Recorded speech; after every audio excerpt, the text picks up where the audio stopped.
Hey everyone. So last night I saw the latest episode of Dark Side of the Ring, focusing on the Sheik, the original Sheik, and what I can tell you the timing of the premiere for this episode.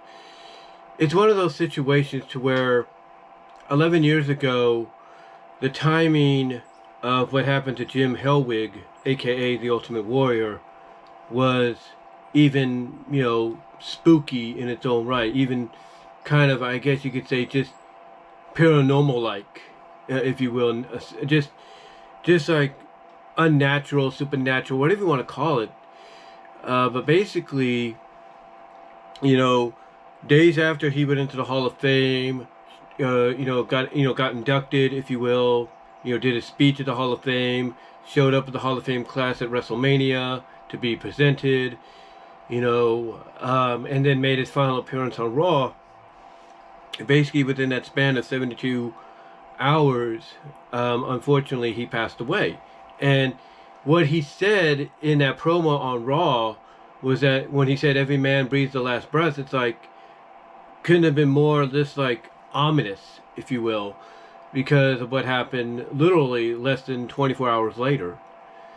So it was just, the timing of that and everything just was just mind blowing and just ominous and just like spooky in the eyes of a lot of folks. And then what happened this past Sunday was even pretty much, I wouldn't say in the same veins as that, but it was pretty much, very ominous, very spooky in the timing, because this past Sunday, as we all know, Sabu, the ECW legend, the hardcore legend, passed away at the age of 60, and my prayers and condolences go out to his family and friends, if you will, over his passing. But the way people made it sound, throughout the day, excuse me, out of all the information, more of the information that's been coming out about, how he passed away, maybe what led to it, yeah, he obviously wasn't doing very well, especially since the passing of his wife, the Genie, the Gypsy, whatever her name was. She passed away a few years prior, and he apparently just had not gotten over that since.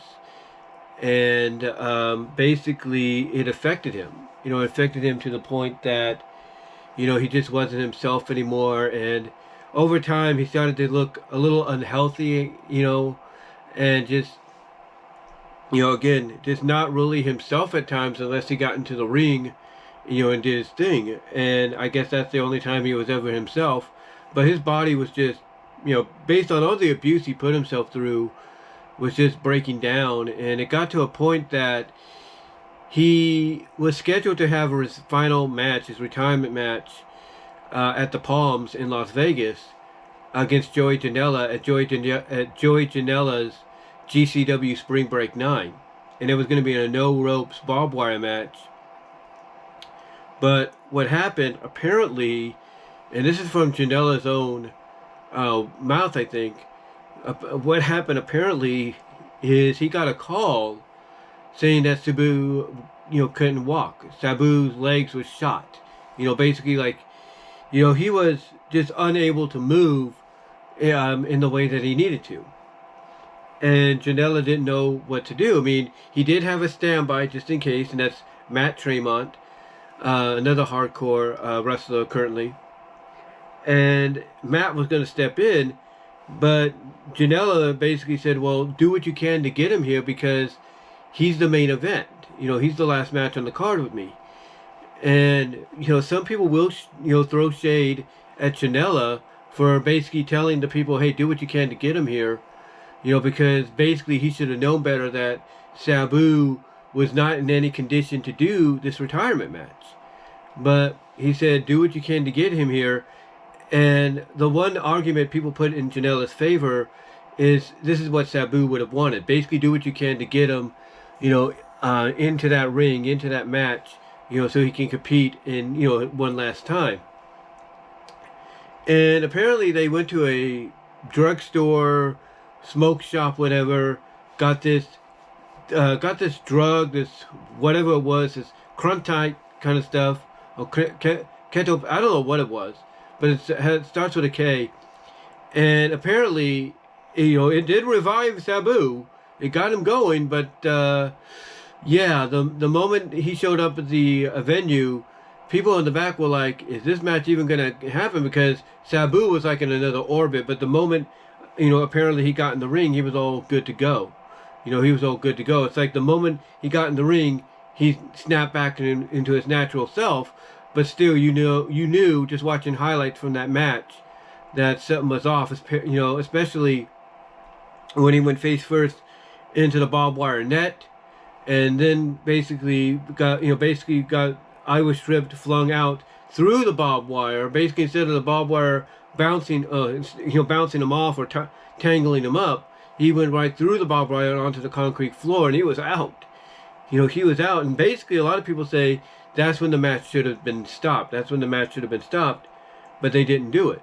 And it took Sandman's music to, wake him up. Sandman showed up, bought some time, Sabu got in the ring, and basically Sabu went on to win the match. But then, of course, a couple weeks later, this past Sunday, he ends up passing away. And some, again, are kind of putting shade at Janela, saying you are basically blaming him for the fact that maybe him getting Sabu into the match when he shouldn't have been in the match, and giving, and then allowing the people around around him to give him that stuff that got him high, and we mean high, and all that. Maybe that wasn't the best idea. But again, Janela was like, hey, I'm just doing what Sabu would have done if he, if he was able to basically push himself out and everything and crawl here, he would have done it. He's just basically thinking like, what would Sabu do instead? Or in his place, if you will, or if the roles were reversed and everything. So anyway, to get to the episode, though, the episode was decent. It was dark, there's no doubt, but the way they described the Sheik is his family came over to the United States, and basically the Sheik was doing some jobs at times, and he, one of the jobs led to him getting into wrestling, meeting a promoter out of the Detroit wrestling area, and that's what got him into being, in wrestling. And he started out at a time when wrestling was still viewed as, just a sport, nothing entertainment-wise or anything like that, nothing entertainment-wise. It was still viewed as, as a sport and everything. But Sheik's presentation was a little different. It's like the moment you saw him, you knew there's something different about this guy. So he had an aura around him that made him different. So anyway, they talk about how he went from, because he could wrestle, there's no doubt, but he went from basically just being, a regular bad guy, foreigner, wrestler and all that, to the wild man he became known for. He basically started to incorporate a lot of stuff that would be known even today for its hardcore elements, chairs, foreign objects in the hand like spikes or pencils or whatever. He'd bring in a snake and all that. He basically was just somebody that, was hardcore before hardcore was even, a concept in wrestling, if you will. But apparently he wasn't the first one actually to do it on a mainstream level. Somebody else had done it before him in the 40s, but he took it to that mainstream level, if you will. And basically the episode focused on that. It focused how he, brought that style into wrestling and how it's influenced wrestlers even today to do what they've done, and over the past 40, 50, 60 years, 70 years, to do what they've done with their gimmicks and stuff and their style. Just overall a decent episode, really, really good. Touched upon how he, went and, became the promoter, became the owner, promoter of Detroit, Michigan, I should say, the region of big time wrestling, which is big time wrestling has a lot of minor outlets, regions across the country. One was even in Modesto several years ago, which I went to for my birthday, or a belated birthday gift, if you will. Anyway, to get to the point, they talk about how he would make all this money, but he'd also spend it. he'd basically splurge on himself when he shouldn't have been splurging, and eventually that just led to a point that he was getting broke. It's like the Detroit. He was basically doing a Paul Heyman before Paul Heyman would do the things he'd do to the wrestlers in ECW. He would promise, a wrestler like Bruno Sammartino, he would promise him, hey, I'll pay you 2,000 or 12,000 or 1,200, and instead he'd give him 800, and that would cause the wrestlers not to want to show up anymore. So they talked about how the business was going down and everything, and it just led to him basically throughout the careers just falling, into I wouldn't say depressional state, but like a state of, what is he going to do?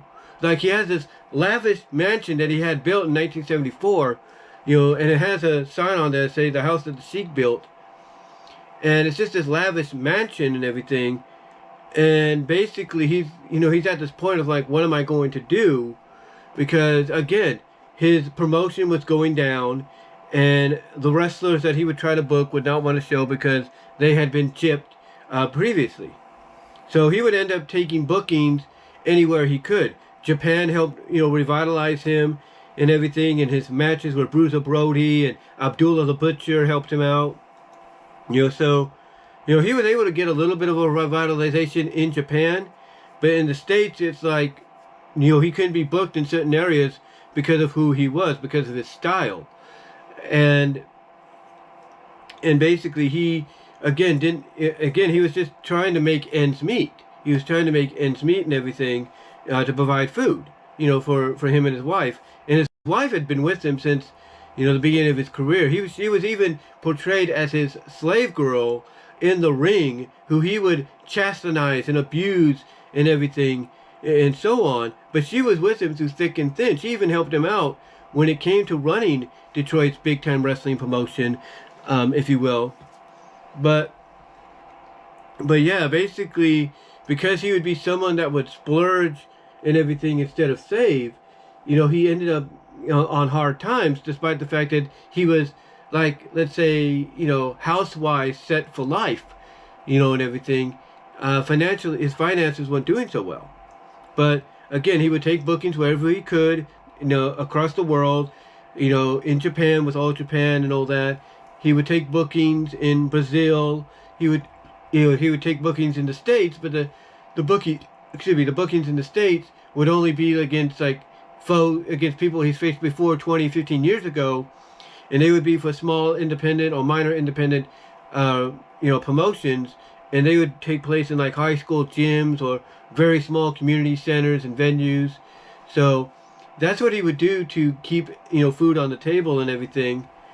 And basically he had to get, his body got so wrecked, and everything, that he had to have double hip surgery and everything, just to keep mobile. He had to keep mobile and everything. So his fortunes did kind of turn around, but in a very dangerous way, because he did get booked in Japan for Onita's FMW. And the reason he got booked is he got booked for the fact that they wanted him and Sabu to take part in this no ropes barbed wire fire match. And apparently, according to his granddaughter, because they did get his granddaughters, they got Rob Van Dam, they got one of his close friends who was a wrestler, promoter, manager. They got they got him, they got Sabu, and this recording was done way before Sabu passed away. But they got the notable people. They got Jim Cornette and stuff, and basically, they talked about that match in Japan, that that match he had with him and Sabu had against Onita and Onita's partner, and how basically, according to his granddaughter, one of his granddaughters, and they did get emotional throughout, especially towards the end and everything, because they miss him, and who doesn't miss family and everything, even though they've been gone for years and decades. Who doesn't miss family? But anyway, his granddaughter talks about the fact that basically they had rehearsed the match before. It's like they had rehearsed the match, hours before with the flames and everything, and things were fine. But when the actual match happened, that's when the winds because they were in a stadium. They were in a stadium, if you will, and the wind started to pick up. And with the wind starting to pick up, it caused the flames to kind of go one way instead of just stay steady and everything. And this caused the entire thing to really just get very dangerous, to the point that Sabu and one of the opponents, Sabu and Onita's partner, I know Sabu and Onita had to roll out of the ring. Not Sabu. No, it got to a point. What I'm trying to say is it got to a point that Sabu and Onita's partner had to roll out of the ring, and Onita basically had to tell Sheik, according to Sheik's granddaughter, that basically something's not right. It's getting dangerous. Something's not right, and they basically had to roll. When they got the opportunity, they had to roll out of the ring. Sorry for the pause there. I was trying to think about what I was going to say. But they had to roll out of the ring as well, and Sabu basically had to douse some water on his uncle, if you will, because he was on fire. He was on fire and everything. And it got to a point that when he flew back first class to the United States, a lot of the passengers for the 14-hour flight just couldn't stand the smell because he was burnt. He was wrapped up. He was burnt like, very severely. He had, like, according to what she said, like third-degree burns across, I guess, 25%, 30% of his body. And basically what happened is that, his wife would unwrap him, apply cream, and then wrap him back up because he was, that badly burned and everything. But it got to a point that when he made an appearance with Sabu at Halloween Havoc in 1994, or 1995, I should say, 1995, Sabu did his Asai moonsault onto Mr. JL, who is Jerry Lynn in the mask. He did it, and it caught his uncle on the way. It caught his uncle in the leg. His leg fell on top of his uncle's, and it broke. His uncle's leg broke. But he was, being old school, he still powered through it and was able to throw the fireball in JL's face, in Jerry Lynn's face. Help Sabu win, I guess, the match and everything.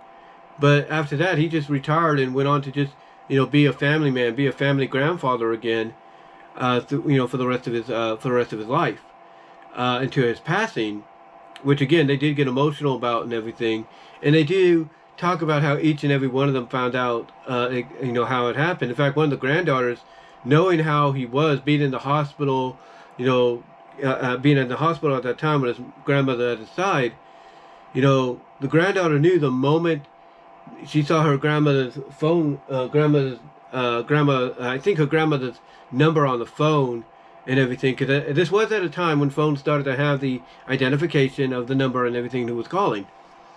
She picked it up, and all she had to do was, like, the moment she heard her grandmother's voice, she's like, he's gone, isn't he? And, that's how she knew. Sabu found out from, of all people, Goldberg. Goldberg was the one that told him, because Goldberg was in Japan. This was like 1 year before he went to WWE. Not 1 year, but a few months, I think, before he went to WWE and all that. Now, you might think, well, wait a minute. How did Goldberg know? He showed up, in WWE post WrestleMania. How would he know? This is at the beginning of 2003. This was like during Goldberg's last month in Japan, if you will. So basically, Sabu's like, well, he doesn't know Goldberg that well, but what's he talking about? And then Goldberg tells him, and he's like, what?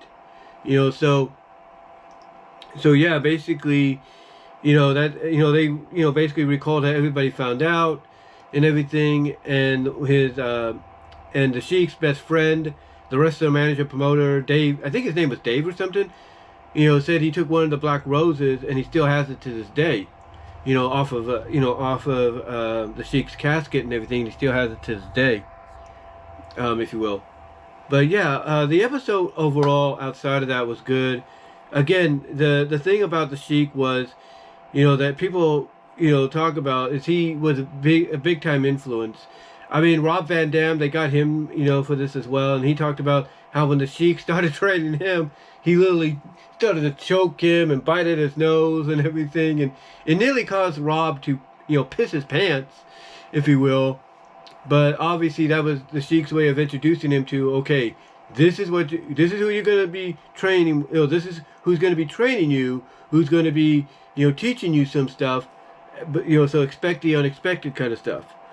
So anyway, they did go over how how RVD and Sabu would train themselves at times, and the Sheik would be out there sometimes just sitting and watching and all that. And Sabu even said, hey, when he moved in with his uncle to train, he didn't train for at least about a year. All he was doing was chores and setting up the ring and taking it down. Basically, getting a beginner's entry level to the business before being trained. So anyway, yeah. Overall, the episode was, like I said, was decent. I liked it. Again, it was dark at times, especially and I think the dark parts were how crazy, how vicious, how hardcore he would be, and everything, and how that would be a detriment to his body, and how he would spend what he would earn through box office tickets, box office sales, and stuff like that, and how he wouldn't save as well. So again, very good story. They even touched upon how during the 1960s in Detroit there was this racial war situation or racial situation going on, and the Sheik realized, well, one of the best ways to kind of calm the storm was to basically have him drop his title. I think it was his Big Time Wrestling Championship title, U.S. title. It was his United States title. It was his version of the United States title, because the NWA, which Big Time Wrestling was a part of back then, the NWA would have different regional championships that was, basically essentially the same championship, if you will, that the main, promotion of the main outlet of the promotion would have. So he had his own interpretation of the U.S. title, and he realized the best way to kind of calm the storms, because one of the things wrestling at the Cobo Arena would do is bring, all kinds of races together. And there was even a story where he basically tore the chicken wire fence apart to allow the black people, the black fans, to come down and enjoy the show instead of being up in the upper decks, if you will. There was a story about that they told. But basically, the agreement was, okay, I know one way to calm the storm, and he allowed himself to be pinned and drop the title to Bobo Zil, only to get it back a few weeks later, because Sheik was one of those guys that, unless the situation called for it, he was not going to let himself be, pinned. He was not going to be jobbed out to anybody, if you know what I mean. So anyway, yeah, they told that story. And again, overall, it was a fascinating episode, but it's one of those episodes that, again, the timing is just, just spooky and very ominous because of Sabu's passing. And I was kind of surprised they didn't do anything at the end or at the beginning, acknowledging Sabu's passing, like what WWE has done, what TNA has done, what GCW has done, what AEW is going to do tonight. There was no acknowledgement saying in memory of Sabu's passing, and then saying something like the interview was filmed a year ago or so before this happened, a year ago before his passing, and they didn't do nothing at the end either. I'm sure they'll address it maybe like in a extended version or a podcast very soon, but we'll see. I mean, they did put something out on the social media as well to acknowledge it, but I was kind of surprised they didn't have no like little graphic on there.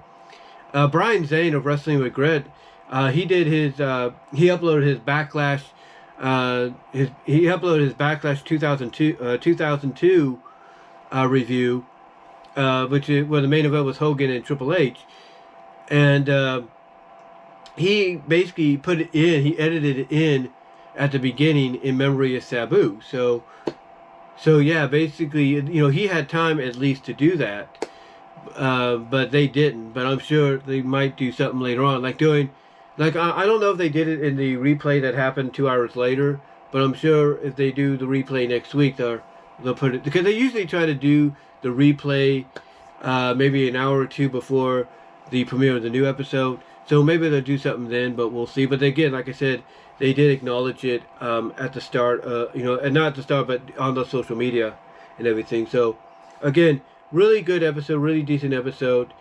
Next week's going to be really dark. Because it's gonna talk about Daphne. Next week's is on Daphne, and that one's going to be really dark because it's going to touch upon her career in WCW, of course, as well as on Independence and TNA. And man, when it and again, basically that TNA one, that portion of the interview, or that portion of the episode, I think is going to be where it really gets dark outside of the WCW one, the WCW portion. But anyway, though, guys, I thought the episode was good. Let me know what your thoughts were on the episode on the original Sheik. What did you think about it overall? Did you think the timing was just spooky in nature with the passing of Sabu this past Sunday? And again, my prayers and condolences go out to his family and friends. What are your thoughts? Give me them down below, as well as in the live chat during the premiere if you haven't already. Like the video, ring the bell for notifications, subscribe to the channel. Also, click on the links to help me out outside of YouTube. Would be greatly appreciated, very much. Also, check out the Teespring store for merchandise you can't get anywhere else. But again, guys, let me know what your thoughts are, of the episode overall. And like I say, next week's going to be a very emotional, a very sad one, and a very dark one, as it's going to focus on Daphne. But guys, let me know what your thoughts are. And until then, I am out.